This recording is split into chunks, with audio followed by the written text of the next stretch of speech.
സംഭവം നടന്ന ദിവസം ഞാൻ വിളിച്ചില്ലായിരുന്നുവെങ്കിൽ താങ്കൾ എന്നെ കാണില്ലായിരുന്നു. ഇല്ലായിരുന്നു. എൻ്റെ അടുത്ത് വന്നപ്പോൾ എൻ്റെ കയ്യിൽ വിഗ്രഹം കണ്ടോ? അന്നേരം ഞാൻ ശ്രദ്ധിച്ചില്ലായിരുന്നു. പിന്നെ സ്വാമി എന്ന കഞ്ചാവ് ലേഹം കഴിച്ചിട്ട് ഞാൻ ഇതായി പോയായിരുന്നില്ല. നിങ്ങൾ കഴിച്ചത് ശ്മശാനവാസിയായ ത്രയംബകേശ്വര പ്രസാദമാണ്. അതിലൊരു നുള്ളു കഴിച്ച താങ്കൾ വിതലത്തിൽ നിന്നും സുതലത്തിൽ നിന്നും തലാതലത്തിൽ നിന്നും രസാതലത്തിൽ നിന്നും ഉയർന്ന് മഹാതല ലോകത്തേക്കാണ് സഞ്ചരിച്ചത്. ആ ദിവ്യ കാഴ്ചയുടെ ശക്തി താങ്ങാനാവാതെ താങ്കളുടെ ഭൗതിക ദേഹം നിലംപതിച്ചു എന്ന് പറയുന്നു.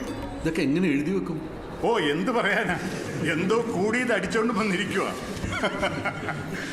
ത്രയംബകേശ്വരൻ എന്ന് പറഞ്ഞാൽ ശിവനല്ലേ? ശിവന്റെ പ്രസാദം കഴിച്ച് മയങ്ങിപ്പോയി എന്നെഴുതിയാ പോരെ? മതി മതി, അങ്ങനെ മതി. ഇനി എന്തെങ്കിലും ഉണ്ടോ? എൻ്റെ കയ്യിൽ വിഗ്രഹം ഇരിക്കുന്നതായി താങ്കൾ കണ്ടിട്ടില്ല എന്നും